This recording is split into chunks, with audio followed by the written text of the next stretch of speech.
자, 다음은요. 민주당 얘기 좀 해보겠습니다. 민주당은 지금 비대위 체제인데요. 이를 두고 얘기가 나오고 있고요. 또 대선에서 진 원인이 무엇인가 뭐 이런 걸 좀 복귀하는 과정인데 또 여러 가지 얘기가 있습니다. 먼저 첫 번째 기사 보시죠. 민주 청와대 출신 5명. 그러니까 민주당 의원 중에서는 청와대 출신, 청와대 경험하신 분은 15명이 최입의 민주당 비대위원이 최근에 언론 통해서 문재인 대통령 반성문 뭐 이런 얘기를 했거든요. 그러자 그거에 대해서 망언이다, 사과하라 강하게 반발하고 있습니다. 이게 좀 심상치가 않군요. 아래로 가겠습니다. 지금 보면은 친문, 비문, 뭐 친문, 친 이재명 나뉘어서 갈등 벌이는 거 아닙니까라고 해서 지금 상황을 전체적으로 정리하고 있어요. 자, 그럼요. 이 최입의 비대위원의 발언이요. 이게 화면으로 좀 준비했는데요. 화면으로 보겠습니다. 이게 반성문 내용이 좀 들어가 있거든요. 보시죠. 이렇습니다. 이게 언론 인터뷰에서 강성 지지층 눈치를 보느라 마지막 사과 기회를 놓쳤다. 퇴임사, 그러니까 문재인 대통령이에요. 문재인 대통령 퇴임사에 반성문을 남기고 떠났으면 한다. 이런 생각을 밝혔거든요. 그러자 발칵한 겁니다. 다음은 반발하는 목소리 보겠습니다. 자, 여기 민영배 의원이 이제 대표적으로 이렇게 글을 올렸는데요. 최입의 위원회 망언이라고 했어, 망언. 참기 어렵다. 즉각 비대위에서 내보내라. 이렇게 요구했습니다. 자, 그리고요. 이 이후에 상황이 좀 더 전개되고 있거든요. 다음 기사로 보겠습니다. 또 조국의 늪에 빠진 여당. 그러니까 최입의 비대위원이요. 이번에 또 다른 언론 인터뷰에서 조국 사태에 대해서 반성한다. 이게 결정적으로 문제였다. 이런 취지의 얘기를 합니다. 이거에 대해서 또 반발을 하는 거죠. 앞선 반발 내용에 다 포함되는데 나만 살겠다고 당을 벼랑으로 모는 겁니까? 이런 반발 목소리도 적혀 있습니다. 자, 그럼요. 최입의 비대위원회 목소리 들어보겠습니다. 탄핵과 촛불로 탄생한 문재인 정부가 초기 국민들의 압도적인 지지를 받았지만 인사 실패, 내로남불, 불공정으로 국민들의 마음을 잃은 것을 반성하고 사과드립니다. 가장 큰 계기가 조국 사태였다고 생각합니다. 지금이라도 저는 민주당의 지도부의 일원으로서 반성하고 사과를 드립니다. 앞으로 내로남불하지 않는 민주당이 되겠습니다. 그러니까 앞서서 어떤 신문 인터뷰가 하나 있었고요. 이거 현장에서 뭔가 얘기를 한 게 있었어요. 두 가지 각각 한쪽은 대통령 반성문에 관한 얘기, 한쪽은 조국 사태에 관한 얘기. 이렇게 두 가지를 꺼낸 거죠. 유상환 의원님, 그중에서요. 조국 사태. 다시 또 조국의 강이 생긴 겁니까, 이거? 다시 생긴 거라고 봅니다. 왜냐하면 이번 대선이 정권 심판이었지 않습니까? 예. 그 뿌리에는 조국의 강이 있는 겁니다. 그래서 최입의 의원이 반성문 써라 맞는 말이죠. 아쉬운 거는 대선 전에 반성문을 썼으면 상황이 바뀔 수도 있겠죠. 그렇지만 민주당이 앞으로 개혁과 쇄신을 하기 위해서는 어쨌든 조국의 강을 건너야 됩니다. 그래서 저는 최입의 의원의 주장이 충분히 일리가 있다고 생각합니다. 당에서도 굉장히 반발하고 있어요, 지금. 내부에서. 예. 물론 이제 앞으로 민주당이 개혁과 쇄신을 가는 길에는 개파 간의 갈등이 있겠죠. 근데 넘어야 될 강인데 그 첫 번째 강이 조국의 강입니다. 이걸 풀지 못하면 끊임없이 이전 투구의 길로 갈 것입니다. 대선 전에 조국의 강 이제 건넜습니다. 뭐 강이 다 말랐습니다. 뭐 이런 설명이 있었는데 이게 다시 또 물이 들어왔나요? 지금 또 보인다는 지적. 그리고 여기 또 늪이란 표현까지 있죠. 또 수렁처럼 빠져드는 거 아니냐라는 거죠. 조대진 변호사. 네.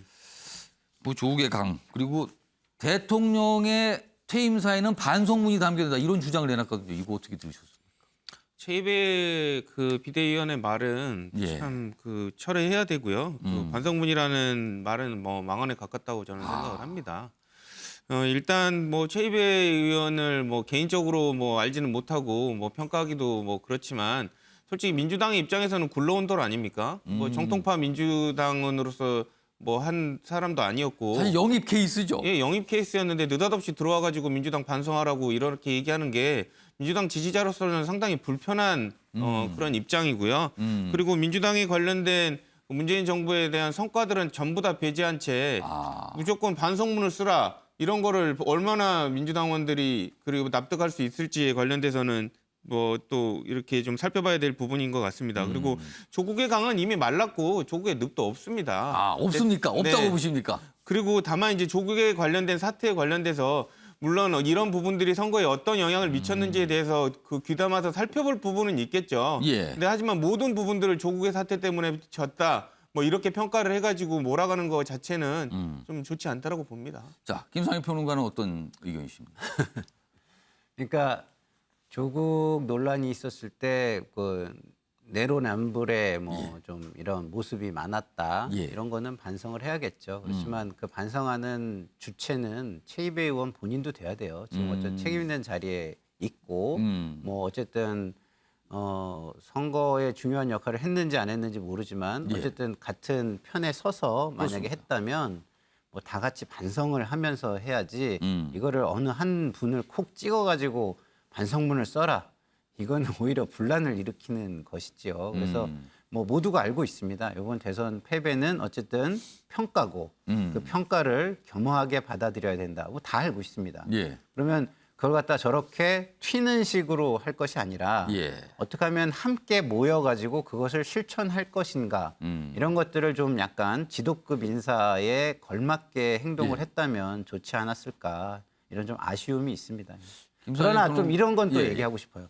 예. 그렇다고 해가지고 그런 이야기를 했다고 뭐 15분의 국회의원이 예. 막 성명을 내가지고 나가라 또 이렇게 하는 거는 또 나가야 너무 된다는 요구가 그렇죠. 나왔어요. 입을 그 발언 아무런 얘기도 우리랑 다르면 하지 마라라고 이렇게 입을 막는 이런 모습으로 비칠 수가 있어서 예. 저 역시도 뭐 내부적으로 먼저 최이배 의원한테 당신 그 비대위원께서 그러시면 안 예. 됩니다. 이렇게 먼저 조언할 수도 있는 거잖아요. 얼마든지 저런 부분은 안에서 해결도 될 수 있을 것 같은데 뭐 양쪽 싸우는 다 걸로 비춰졌거든요. 예, 양쪽 다 좀 과해 보인다 이런 생각이 듭니다. 현재 윤호중 원내대표가 끌고 있는 비대위 체제는 어떻게 보십니까? 이 체제로 그냥 가도 괜찮다고 보십니까? 아니면 이거는 안 되고 뭔가 더 변화를 줘야 된다고 보십니까? 저는 공천까지 감당을 하려면 정통성이 있어야 된다고 보는데 예. 그 정통성은 당원들이 주는 겁니다. 그래서 그게 만약에 당원으로부터 정통성을 부여받지 못한다면 최소한 중앙위의 인준 정도는 받았어야 되는데 그런 절차가 좀 생략이 됐기 그렇죠. 때문에 지금 그런 절차 없이 지금 출범했죠. 예, 그런 정통성의 치유가 없이 만약에 공천권을 행사한다 그러면 아마 출마자들의 반발과 논란이 엄청 커질 수가 있습니다. 그래서 그것을 꼭 치유하는 작업은 필요하겠다 이런 생각이 듭니다. 요 기사 보면요. 작은 제목 좀 보면요. 지금 또 다른 약간 갈등전선도 비치는데 대표적으로 박용진 의원, 김병우 의원이거든요. 박용진 의원은 당에서 잠깐 쓴소리 좀 많이 하실 분인데 이재명 후보 지금 득표를 보니까 문재인 지지율에 그동안 못 미쳤다. 이게 문제 많다 지금 문제였다. 이렇게 지적을 하니까 이재명 후보와 가까운 김병우 의원은 계산 자체 틀렸습니다. 이렇게 어려운 상황에서 이만큼 득표 얻은 거 이걸 평가해야지 무슨 소리입니까? 또 이렇게 반발하는 상황입니다. 지금요. 이게 이제 뭔가 일이 끝났는데 졌어요. 뭔가 복귀를 하고 그거에 대해서 뭔가 백서도 만드는 과정에 이런 혼란들이 좀 있죠. 근데 이게 빨리 정리되느냐 정리되지 않느냐 그거에 따라 또 향후 또 결과가 달라질 수도 있습니다. 지금. 자 다음은요. 중앙선거관리위원장 얘기 좀 해보겠습니다. 뭐 사퇴해야 되는 거 아니냐 뭐 할 필요 없다 이런 얘기 나왔는데 좀 현재 모습 어제 모습이 있었어요. 보시죠. 사무총장은 물러났죠. 일단 뭐 내세운 이유는 선거 과정 사전투표 혼란 뭐 이런 거 설명이 있었어요. 근데 노정희 중앙선거관리위원장은 더 잘하겠다. 버티기다. 기사 이렇게 쓰고 있습니다. 버티기 한다. 안팎 퇴진 압박에도 사퇴 거부하고 있다. 아 그렇군요. 그리고 국민의힘에서는 반응이 이래요. 염치 있다면 사퇴해야 한다. 선관위가 총체적인 도덕 불감증에 빠졌다. 이렇게 비판하고 있습니다. 자 어제요. 이 선관위원장 출근하면서 기자들의 질문을 받았는데 물론 아무 답을 하진 않았습니다. 그 모습이 있습니다. 보시죠.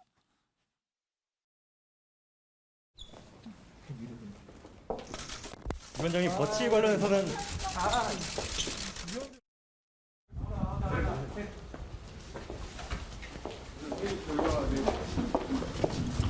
버치 투명 관련해서 입장 정리하신 게 있을까요?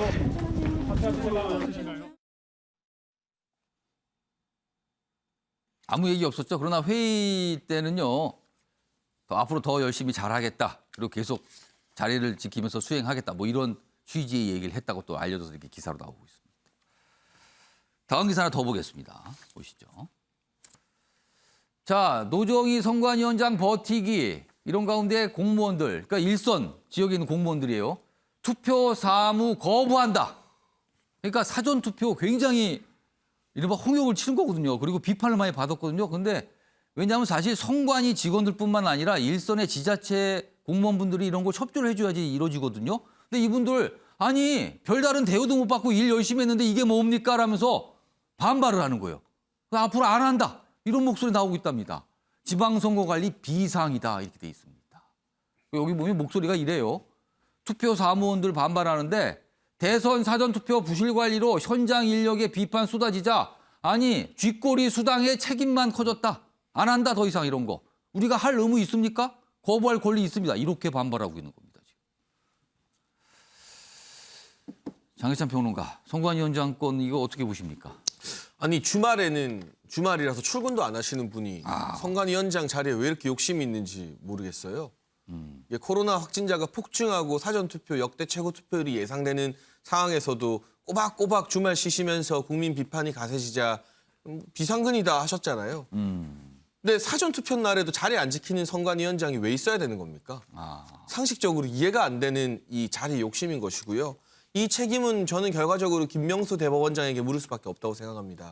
원래 이 대법원장이 대법관 중에 한 명을 중앙선관위원장으로 지명하게 되어 있는데 예.